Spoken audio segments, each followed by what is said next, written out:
अस्तु मान्यः मङ्गलाचरणं कुर्मः।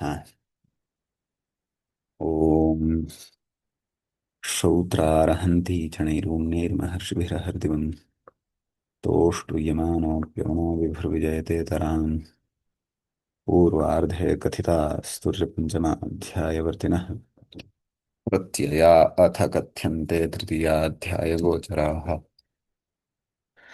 नमः पाणिनिकात्यायन पतञ्जलिभ्यः शब्दविद्यासम्प्रदायकर्तृभ्यो नमः ऋषिभ्यो मुनिभ्यो गुरुभ्यश्च नमो नमः। नमः सर्वेभ्यः भगवद्भ्यः श्रोतृभ्यः मान्यः नमस्कारः महोदय। नमो नमः। अस्माभिः गते पाठे यत् पठितं तद् एकवारं स्मरामः। वयं तावत् स्वरप्रकरणस्य विभिन्नानि कानिचन सूत्राणि पठन्तः स्मः। उदात्त यणो हल् पूर्वात् इत्यादीनि कानिचन सूत्राणि गते पाठे पठितानि। दशमः च पाठः अस्माकं क्रमे प्रवृत्तो अभूत्। अद्य अग्रिमं सूत्रं पठामः। उदात्त यणो हल् पूर्वात् ह्रस्वनुडिभ्यां मतमिति द्वयमेव पठितम्। न्याश्छन्दसि बहुलमिति सूत्रम् अद्य वयं पश्यामः।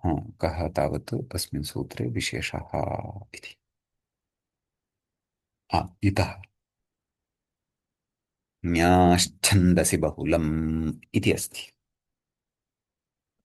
तत्र ङी यथा भवति इत्यस्य भवत्याः इति भवति खलु, तद्वत् ङी इत्यस्य ञाः इति भवति। तर्हि तत्र ञाः इत्यत्र पञ्चमी विभक्तेः एकवचनं भवति। छन्दसि इति सप्तम्यन्तं, बहुलम् इति प्रथमान्तम्। कर्षात् कर्षात् ततो घञोऽन्तुदात्त इत्यतः उदात्तः इतः पूर्वं सूत्रं दृश्यते उपरि भवद्भिः।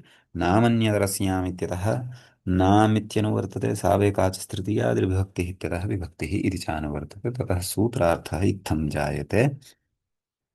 न्याः परः नाम उदात्तो वा इति।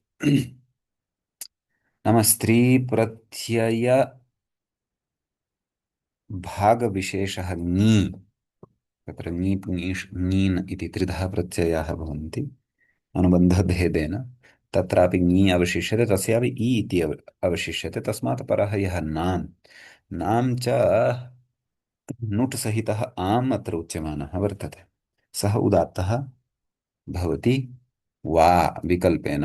वा इति अर्थः बहुलम् इति ग्रहणसामर्थ्येन आगतः। बहुलम् इत्यस्य च अस्माभिः अर्थः ज्ञायेत एव। बहून् अर्थान् लातीति बहुलम्। क्वचित् प्रवृत्तिः क्वचिदप्रवृत्तिः क्वचिद् विभाषा क्वचिदन्यदेव विधेर्विधानं बहुधा समीक्ष्य चतुर्विधं बाहुलकं वदन्ति इति तत्र बहुललक्षणं शास्त्रकारैः उक्तं भवति। प्रकृते तु वा इत्यर्थः स्वीक्रियते। वा इति न, क्वचित् विभाषा इत्युक्तं खलु, अतः वा इत्यर्थः स्वीकृतः। किञ्च एषा बहुलग्रहणेन या विभाषा अत्र, अथवा यः विभाषार्थः प्रकृते वा इति ग्रहणेन ग्रन्थकारेण ज्ञापितः वर्तते, तत्रापि एषा परिभाषा व्यवस्थितविभाषा अस्ति। एषा विभाषा बहुलग्रहणेन या लब्धा सा व्यवस्थितविभाषा अस्ति इति अग्रे ज्ञास्यते। यदा उदाहरणानि दलकृत्यं यदा वयं द्रक्ष्यामः। व्यवस्थितविभाषा नाम विभाषा चतुर्धा भवति। प्राप्तविभाषा, अप्राप्तविभाषा, तृतीया प्राप्ता प्राप्त विभाषा अथवा उभयत्र विभाषा, चतुर्थी भवति व्यवस्थित विभाषा इत्येवं प्रकारेण। एवञ्च तत्र उदाहरणं प्रविशामः। देवसेनानाम् अभिभञ्जतीनाम् इत्यस्ति। तत्र देवसेना इति शब्दः वेदे पठितः अस्ति, पुराणेष्वपि अस्ति। तथैव क्वचित् चलनचित्रेषु अपि श्रूयते। यथा बाहुबलिचलनचित्रस्य काचित् वृद्धा नायिका स्मर्यते, तस्याः नाम देवसेना देवसेना अस्ति इति स्मरन् अस्मि। यथा कदाचित् मध्ये मध्ये चलनचित्राणि अहमपि पश्यामि, कदाचित् वर्षे एकं दृष्टं चेत् अथवा एवं। द्वयं समयः न भवति अस्तु सा देवसेना अपि स्मृता भवतु वेदमन्त्रांशे तु अत्र कः देवानां सेना इत्यर्थः स्यात् तदर्थं तु वेदः वेदभाष्यं च द्रष्टव्यम् अभिभञ्जतीनाम् इति षष्ठ्यन्तम् अस्ति अत्र अभिभञ्जति इति यदस्ति तत् ञन्तम् अस्ति ततः परतः षष्ठीविभक्तिः विभक्तेः आम् प्रत्ययः विधीयते तस्य ह्रस्वनुद्यापनुड् इत्यनेन नुडागमो भवति नाम् इति जायते ततः प्रकृते न इत्यस्य यः आकारः सः आकारः उदात्तः भवति केन ज्ञानछन्दसि बहुलम् इत्यनेन नाम सुप् अस्ति खलु अतः सुप् किमस्ति अनुदात्तौ सुप्पितौ इत्यनेन अनुदात्तता प्राप्ता आसीत् सा न भवति अतः अनेन सूत्रेण उदात्तता भवति नकारोत्तरवर्ती आकारः उदात्तः भवति ततः शेषनिघातः तावदेव अनुदात्तं पदमेकवर्जम् इति अत्र विचारः उदाहरणे अस्ति स्पष्टम् अनुदात्तः न भवति, उदात्तः भवति, आ तदेव सुप्रत्ययः किल महोदय एव तत्र। एव अस्तु एव अस्तु। एव महोदय स्पष्टम्। तम् अग्रे कथे वेत्युक्तेर्नेह नाम वा इति कथनेन वा इति अर्थः बहुलमित्येतस्य स्वीकृतः खलु इत्युक्तेः नाम इति वचनेन इति उक्त्या न इह इह न भवति किं न भवति ञाः परतः नाम उदात्तो न भवति कुत्र जयन्तीनां मरुतो यन्तु इति वेदमन्त्रांशे जयन्तीनाम् इत्यत्र जयन्तीनाम् इति यः अस्ति जयन्ती शब्दात् परतः यः आम् अस्ति सः उदात्तः न भवति अपि तु प्रकृते आद्युदात्तता भवति केन किमासीत् तत् सूत्रमेकमासीत् खलु सावेकाचस्तृतीयादिर्विभक्तिः तन्नास्ति सावेकाच आद्युदात्तता विहिता खलु अस्माभिः केन केन विहिता आद्युदात्तता पश्यामः व्याख्यातारं जयन्तीनां आद्युदात्तश्च इति न भवति वा? न न न न नामिति सुप् खलु ओ तत्तु प्रत्ययस्य, अस्तु अनुदात्तं क्षम्यतां सुप्तिरु इति क्षम्यताम्। भवेत् नाम सुमतीनां कति अचेतत् जातं षट् त्रिशत् इति तु अग्रे अस्ति उदात्तः न भवति आद्युदात्तः भवति परन्तु नाम जयन्ती जयन्तीनाम् इति यः शब्दः प्रत्ययः परश्च आद्युदात्तश्च अनुदात्तौ सुप्पितौ सुपि भवति खलु नुट् आमः एव अंशः भवति हम्म, हम्म। तो आद्युदात्तन जयन्ती इति शब्दस्य यः जकारोत्तरवर्ती अकारः अस्ति सः उदात्तः भवति ततः परतः नाम एषः नाम् इत्यत्र आकारः उदात्तः न जातः अस्ति खलु तर्हि एकश्रुतिर्वा अवगन्तव्या अत्र इति अहं चिन्तयामि जयन्ती इति शब्दः यः यत् प्रातिपदिकमस्ति तस्य आद्युदात्तता भवति ततः शेषनिघातः उदात्तादनुदात्तस्य स्वरितेन यकारोत्तरवर्ती अकारः स्वरितः तदनन्तरं स्वरितासंहितायाम् अनुदात्तानामित्यनेन एकश्रुतिर्वा वक्तव्या इति अत्र विवेकः करणीयः अपि च विशेषः कः वा इत्युक्तेर्नेह इत्युक्तम् किं वा इत्यस्य निषेधः इत्यर्थः भवति वा इति चेत् भवति खलु न वेति विभाषा इति एवं खलु अपि च बहुलग्रहणसामर्थ्यात् एषा व्यवस्थितविभाषा भवति नाम प्रयोगानुसारेण क्वचित् भवति क्वचित् न भवति इति व्यवस्थितभाषाया विभाषायाः कार्यं भवति व्यवस्थितविभाषा च तत्र किमस्ति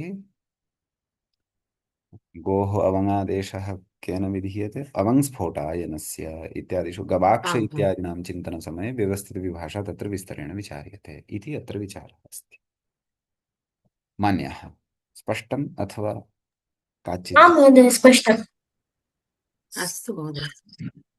इदानीं यद्यपि नव्या महोदयायाः क्रमे अग्रे सूत्रं दृश्यते तत्र नगोष्वन् इत्यादि परन्तु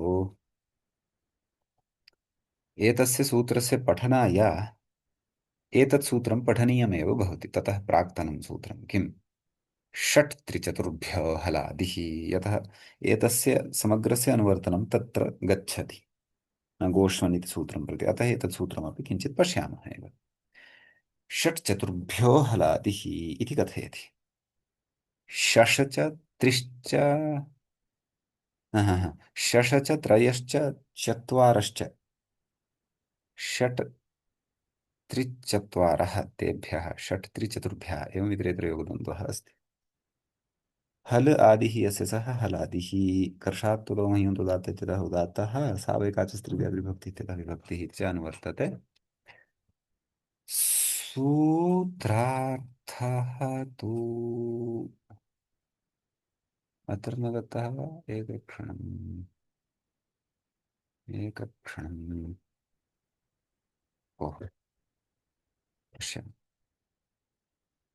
अस्ति खलु, एषः एषः अस्ति सूत्रम्। एभ्यः एभ्यः नाम षट् त्रिचतुर्भ्यः हलादिः विभक्तिः उदात्ता भवति तावदेव। उदाहरणम् आषड्भिर्हूयमानः। द्वितीयं त्रिभिस्त्वं देव। पश्यामः आदौ आषड्भिः इत्यत्र विचारः क्रियते। तर्हि षड्भिः इत्यस्ति प्रयोगः। षड् ये तस्मात् भिस् भवति, जष्ट्वेन षकारस्य डकारः भवति, षड्भिः इति जायते। भिस् अस्ति खलु, किम् अस्ति तत्? अनुदात्तौ सुप्पितौ इत्यनेन अनुदात्तता प्राप्ता या सा बाध्यते अनेन सूत्रेण। षट्चतुर्भ्यो हलादिः इत्यनेन भिसः इकारः उदात्तः भवति। ततः शेषनिघातादिकं कृत्वा षड्भिः इति जायते। भकारोत्तरवर्ती इकारः अत्र उदात्तः तावदेव। अग्रिमम् अस्ति त्रिभिः। त्रिभिः त्वन्देव, त्रिभिस्त्वं देव एवं सन्धिः अस्ति अत्र। कैः त्रिभिः तदर्थं तु वेदः द्रष्टव्यः। तर्हि अत्रापि भिस् यः अस्ति सः उदात्तः भवति। तदनन्तरं शेषनिघातः। अनुदात्तं प्रबाध्य उदात्तत्वविधानम्। स्पष्टम्? तत्र आं महोदय अनुदात्तः अनुदात्तौ सुप्पितौ इत्यनेन भवति नाम। एवं तेन अस्तु भवति अस्तु मन्ये। आम् आम् स्पष्टम्? आं महोदय आम् आम् स्पष्टम्। आम् स्पष्टम्। सम्यक्। अग्रे सूत्रम् अत्र अस्ति। नगोष्वंसाववर्ण नगोष्वंसाववर्णराडङ्कृङ्कृभ्यः। किञ्चित् मुखस्य व्यायामः भवति, जिह्वायाः उच्चारणस्थानानां च इंटरनल एक्सरसाइज जायते। पुनः वदतु महोदय। नगोष्वन् नगोष्वंसाववर्णरा तिष्ठतु। नगोष्वंसाववर्णराडङ्कृङ्कृभ्यः। अस्तु नगोष्वंसाववर्णराडङ्कृङ्कृभ्यः। तर्हि पश्यन्तु, अत्र यद्यदस्ति तत्सर्वं भवतां परिचितमेव अस्ति। सन्धिकारणात् एवं भासते यत् ओहो एतत् किम् उच्चारितम्। अस्तु। सूत्रे वस्तुतः न इति एकं पदम् अस्ति अव्ययम्, अपि च गोष्वन्साववर्णराडङ्कृङ्कृभ्यः इति द्वितीयं पदम् अस्ति पञ्चमी विभक्तेः बहुवचनान्तं तावदेव। अत्र विग्रहः कथञ्चेत् गौश्च, गो अर्थात् गौ गौश्च, श्वन् श्वाच, साववर्णञ्च। अत्र विग्रहः भवति सौ अवर्णं साववर्णम्। अलुक् समासः अस्ति। सौ इत्यत्र सप्तमीः, सप्तमी या अस्ति सा न लुप्यते। सौ अवर्णम् आवादेशः साववर्णम्। तर्हि गौश्च श्वाच साववर्णञ्च राट च, सम्राट् इत्यादि श्रुतं स्यात्। राट च अङ्, बहुत्र प्रत्ययत्वेन अपि श्रुतः स्यात् अङ्। कृञ्च, कृञ् शब्दः शब्दाधिकारे क्वचित् आयाति। कृञ्च कृच्च कृत् च। गोष्वन् साववर्णराडङ्कृङ्कृतः तेभ्यः गोष्वन् साववर्णराडं कृङ्कृद्भ्यः एवम् इतरेतरे योगद्वन्द्वः तत्रापि सप्तमी तत्पुरुषगर्भेतरेतरयोगद्वन्द्वः यतसौ अवर्णं साववर्णम् इति सप्तमी योग इति योगविभागेन सप्तमी समासः सप्तमी तत्पुरुषः इत्युच्यते सावेकाचे सावेकाचस्तृतीयादिविभक्ति इत्यतः विभक्तिः इत्यनुवर्तते ततः गतसूत्रस्यापि विषयः अनुवर्तते नाम एतत् षट् त्रिचतुर्भ्यः इति अनुवर्तते तर्हि सर्वमपि सूत्रं गतसूत्रम् अनुवर्तते हलादि इति सर्वं तदेव उच्यते एभ्यः प्रागुक्तं नाम गोष्वं सावरणराडुङ्गुरुङ्गुरुभ्यः यत् पूर्वमुक्तं तत् न भवति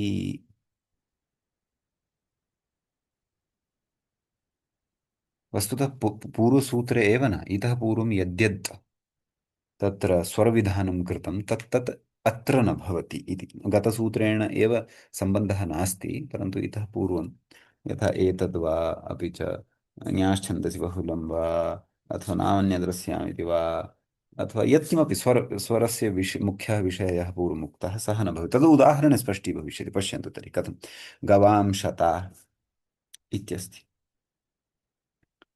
तर्हि अत्र सूत्रे गोशब्दः अस्ति प्रथमः गोशब्दात् आम् इति प्रत्ययः क्रियते अवादेशादिकं कृत्वा गवाम् इति जायते अत्र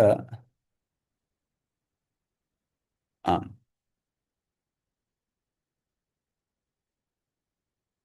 गोषु गोषु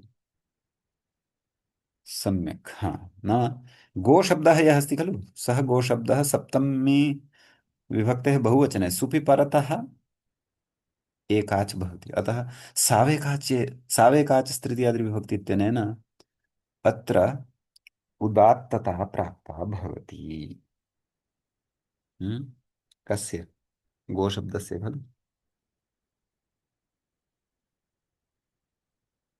खलु केन सूत्रेण सावेकाच तृतीयादिविभक्ति इति पूर्वं पठितम् अस्ति आम् आम् आम् अस्तु हा गवाम् गोशब्दस्य न आम् शब्दस्य उदात्तता प्राप्ता भवति विभक्तिः अस्तु परन्तु सा उदात्तता न गोष्वन् साववर्णराडं कृङ्कृद्भिः इति सूत्रेण निषिध्यते ततः गोशब्दः यः अस्ति सः प्रकृते भिषोन्तु उदात्त इत्यनेन उदात्तः अस्ति खलु अतः आम् इति यः प्रत्ययः अस्ति सः तु अनुदात्तो सुप्पितो इत्यनेन अनुदात्तः भवति सम्यक् तथा उदात्तादनुदात्तस्य स्वरितः इत्यनेन आम् इत्यत्र विद्यमानः एषः स्वरितः जायते आकारः एवम् अत्र सावेकाचस्तृतीयादिविभक्ति नाम एभ्यः प्राग् उक्तं प्राग् इत्यत्र प्राक् पठितं सावेकाचस्तृतीयादिविभक्ति इति सूत्रमपि भवति तस्य प्रकृते निषेधः अस्ति केषुचन निमित्तेषु सत्सु इति अस्ति विषयः स्पष्टं वा मान्यः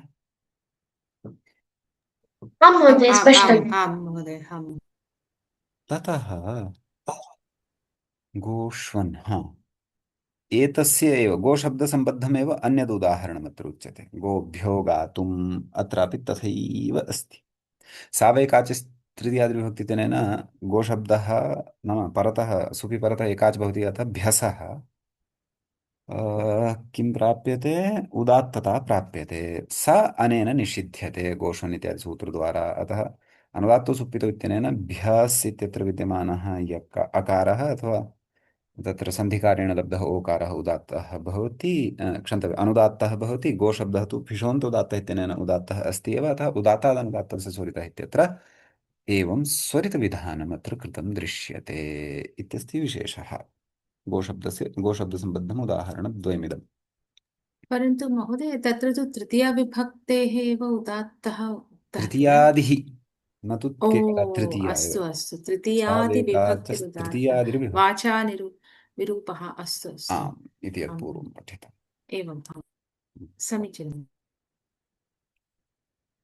ततः शुनश्चिच्छेषम् ष अस्ति एषः श्वन् द्वितीयः शब्दः कः अस्ति श्वन् श्वानौ श्वानः एवं रूपाणि भवन्ति खलु तर्हि शुनः अत्र पश्यन्तु श्वन् इति श्वन् इति शब्दस्य षष्ठी विभक्तेः एकवचने अस्ति। श्वयुग्मगुहो नाम तद्धित् इत्यनेन सम्प्रसारणादिकं कृत्वा श्वुनः इति रूपं लब्धं भवति।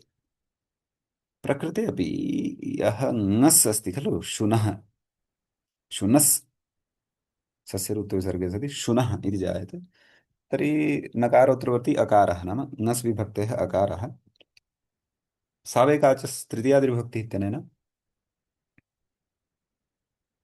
उदात्ततां प्राप्नोति। ताम् उदात्ततां तस्याः उदात्ततायाः निषेधः न गोष्वन् इत्यनेन क्रियते, ततः अनुदात्तौ सुप्पितौ इत्यनेन सह अनुदात्तः एव भवति।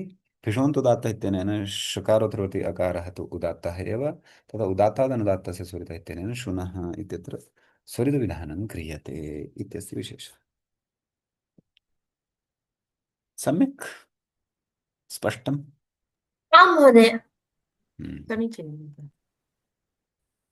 अग्रे किं कथयति तदपि पश्यामः। हा, अग्रे कथयति सौ, अत्र पश्यन्तु, गो शब्द चर्चा जाता, श्वन् शब्द चर्चा जाता, साववर्ण इति नाम सौ अवर्णेन युक्तः यः भवति, सुप्रत्यये परतः तादृशः शब्दः यः अकारेण युक्तः भवति, तदेव सौ प्रथमैक वचने अवर्णान्तात् नाम उदाहरणमुच्यते इति भावः। तत्र उदाहरणमस्ति तेभ्यः। सम्यक्।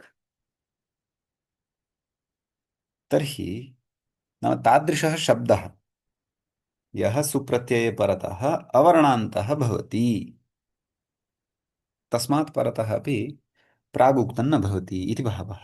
तर्हि सुप्रत्यये परतः तच्छब्दः तादृशः अस्ति यः अवर्णान्तः भवति। तद् सु त्यदादिनामः त सु पररूपं त सु तदोस्तु सावनन्त्ययोः तकारस्य सकारः स सु सस्य ऋतुविसर्गः सः। तर्हि सुप्रत्ययपरतः तत्र अवर्णान्तता जायते।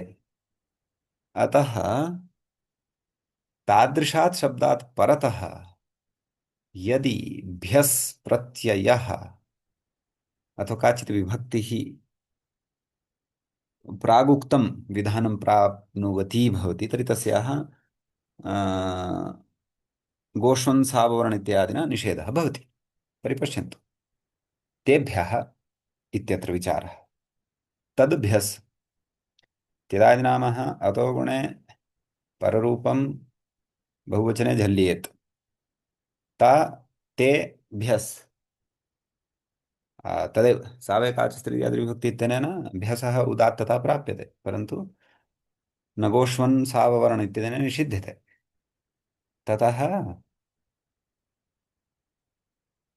अनुदात्तौ सुप्पितौ इत्यनेन अनुदात्तता, भिषोन्तुदात्त इत्यनेन आद्युदात्तता, उदात्तादनुदात्तस्य स्वरितः इत्यनेन स्वरितविधानम् इत्यस्ति विशेषः। स्पष्टम्?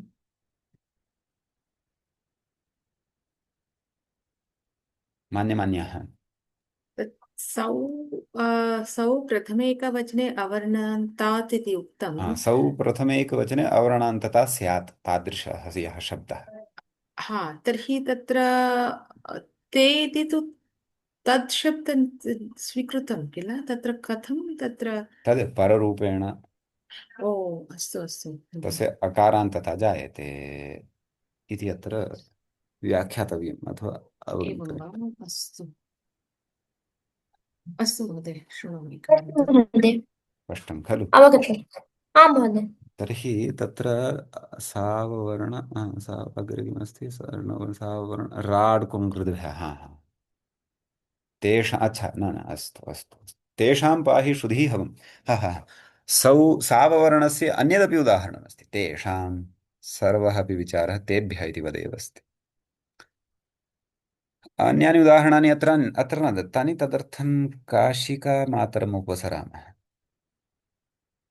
काशिकामाता किं कथयति? यद्यपि तदेव भवति, राजा प्राञ्चा कृञ्चा कृता इत्यादि। साववर्ण साववर्ण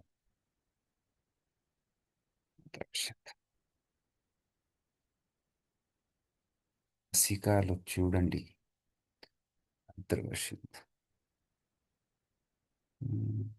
कुत्र गतं? हा अत्र अस्ति।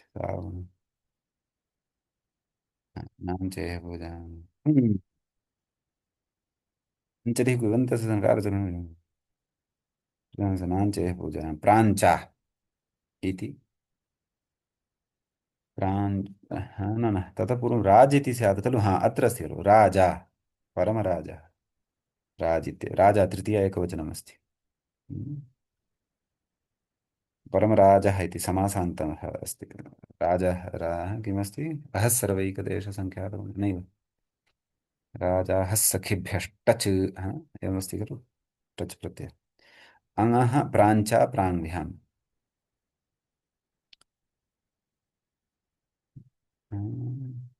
अञ्जलि हा अङ् प्रत्ययान्तता अत्र वर्तते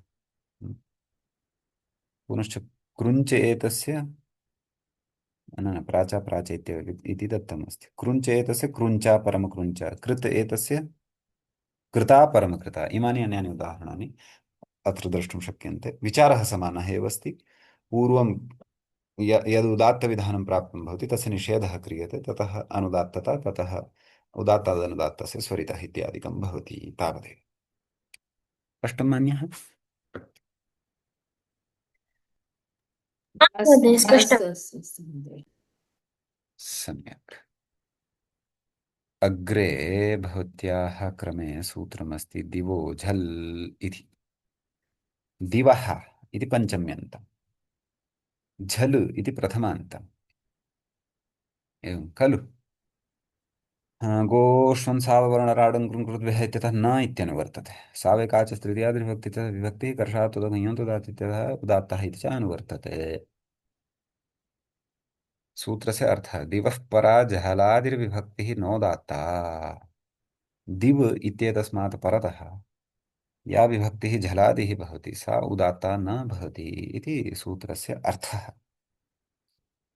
द्युभिः अक्तुभिः द्युभिरक्तुभिः प्रकृतविचारः अत्रैव अस्ति कुत्र द्युभिः इत्यत्र दिव शब्दात् प्रकृते भिस् प्रत्ययः भवति दिव उत् इत्यनेन दिव इत्यत्र विद्यमानस्य वकारस्य उदादेशः भवति उ यण् द्यु भिस् द्युभिः प्रकृते तदेव सावकाचस् तृतीयाद्विभक्ति इत्यनेन उदात्तता भिसः प्राप्ता भवति परन्तु दिवोझल् इत्यनेन निषिध्यते सा उदात्तता तथा अनुदात्तौ सुप्पितौ इत्यनेन अनुदात्तता पुनः उदात्तादनुदात्तस्य स्वरितः इत्यनेन स्वरितत्वविधानं झलिति किम् उपत्वाग्ने दिवे दिवे अत्र दिवशब्दात् परतः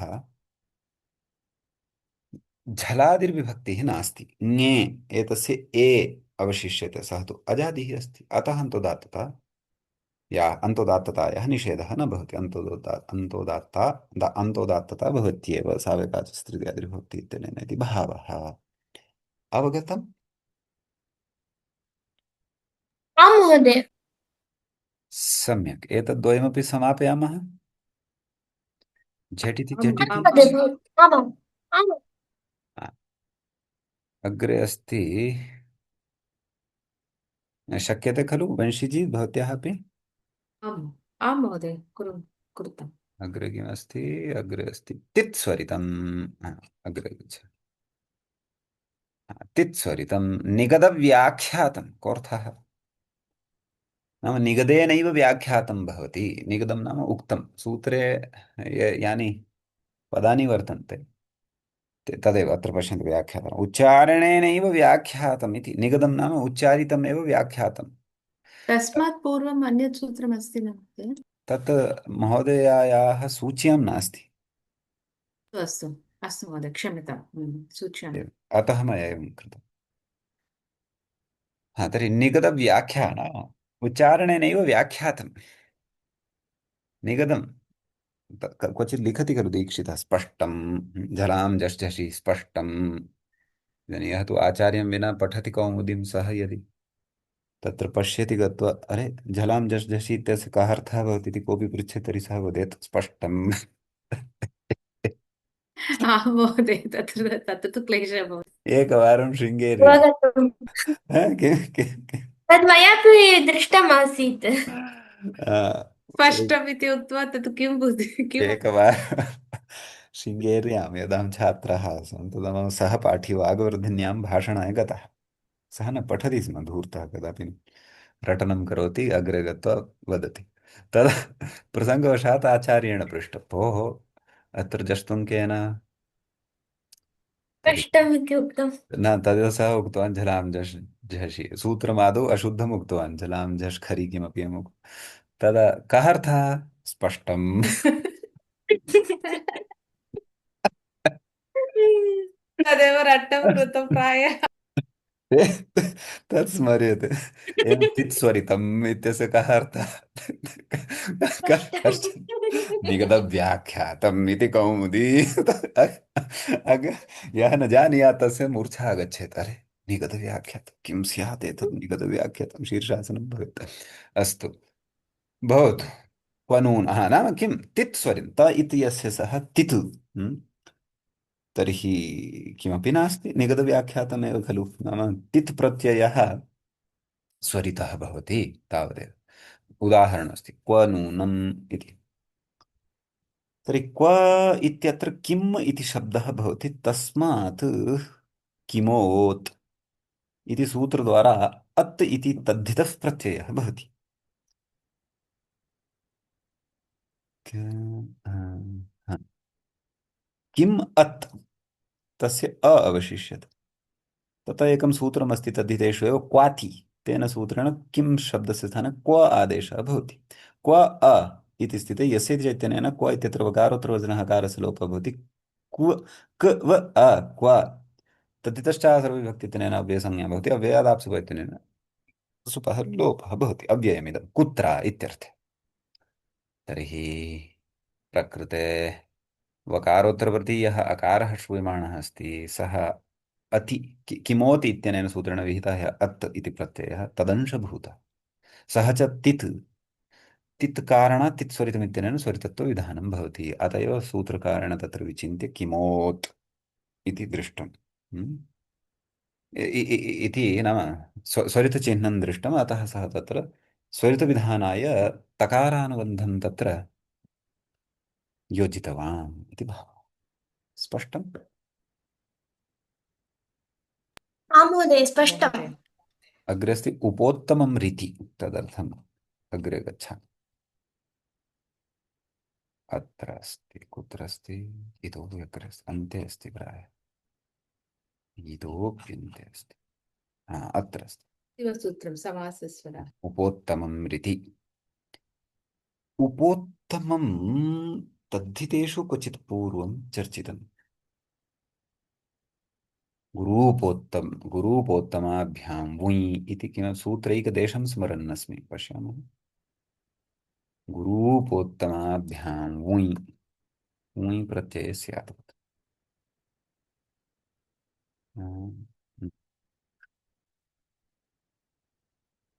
गुरु गुरूपोत्तम गुरु अणियोरनार्षयोर्गुरूपोत्तमयोः श्यङ्गोत्रे अस्तु तत्र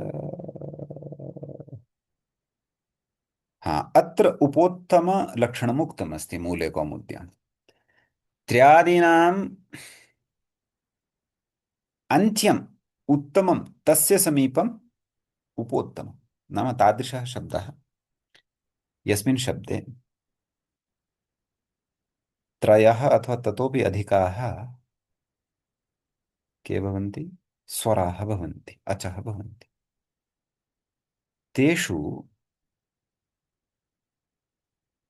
यत् अन्त्यं भवति अन्तिमः स्वरः भवति सः उत्तमसंज्ञकः भवति कीदृशः भवति उत्तमसंज्ञकः तस्य उत्तम इति व्यवहारः अस्ति यद्यपि पुरुषस्यापि नाम अस्ति प्रथमपुरुषः मध्यमपुरुषः उत्तमपुरुषः इति एवमपि अस्ति तत्समीपम् उपोत्तमं भवति नाम अन्तिमात् स्वरात् प्राक्तनः यः स्वरः सः उपोत्तमः इत्युच्यते सम्यक् आगच्छन्तु तत्र स्फुटीति उपधायामेव वा उत्तमः उपधान स्वरविषये उच्यते स्वरविषये परन्तु यदा उपधा इति अस्ति अन्त्यात् अचः तन्न अत्र उच्यते अस्तु अस्तु नाम कस्मिंश्चित् प्रातिपदिके एकं द्वे त्रीणि चत्वारि त्रीणि अथवा ततोपि अधिकानि स्वराक्षराणि सन्ति यदि अस्तु तर्हि अस्तु अन्तिमम् अस्ति उत्तमम् उत्तमः उत्तमम् अन्तिमात् यत् प्राक्तनम् अस्ति तदस्ति उपोत्तमम्।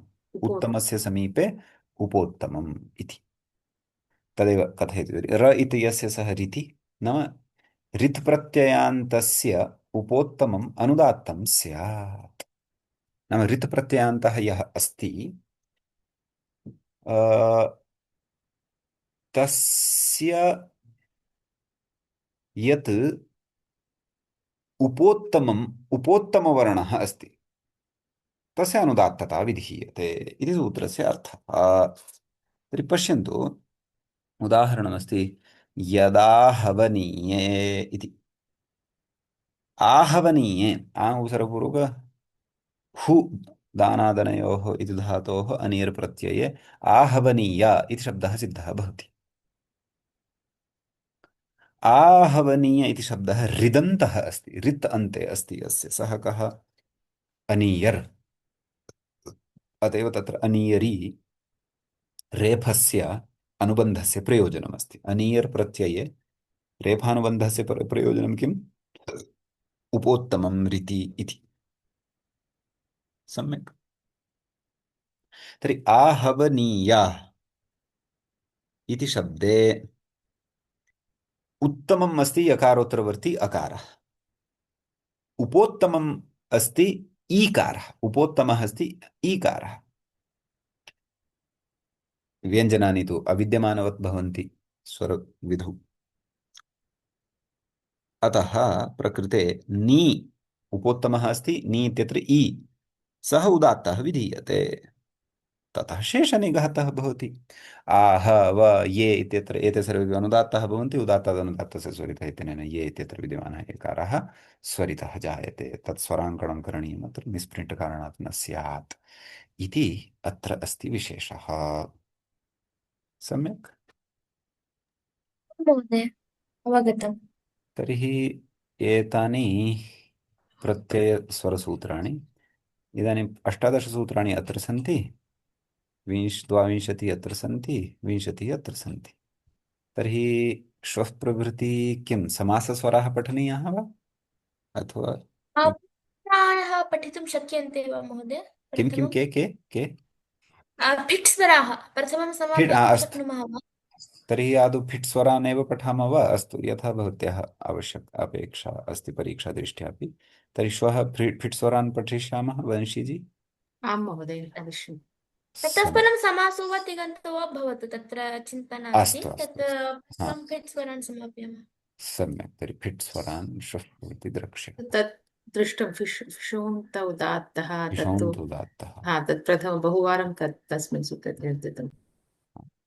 महोदय एकः संशयः अस्ति, तत्र ध्वनिमुद्रणं स्थगेत्, तस्मात् अनन्तरं अस्तु अस्तु। मङ्गलं कुर्मः। श्रौत्रार्हन्ति जनिर्मुन्निर्महर्षिभिर्हर्दिवन्तोष्टुजमानोऽप्यगुणो विभुर्जयते तरान्। पूर्वार्थे कथितास्तु च पञ्चमाध्यायवर्तिनः प्रत्यया अधः कथ्यन्ते तृतीयाध्यायगोचराः। नमः पाणिनिकात्यायन पतञ्जलिभ्यश्च विद्यासम्प्रदायकृतृभ्यो नमृषिभ्यो मुनिभ्यो गुरुभ्यश्च नमो नमः।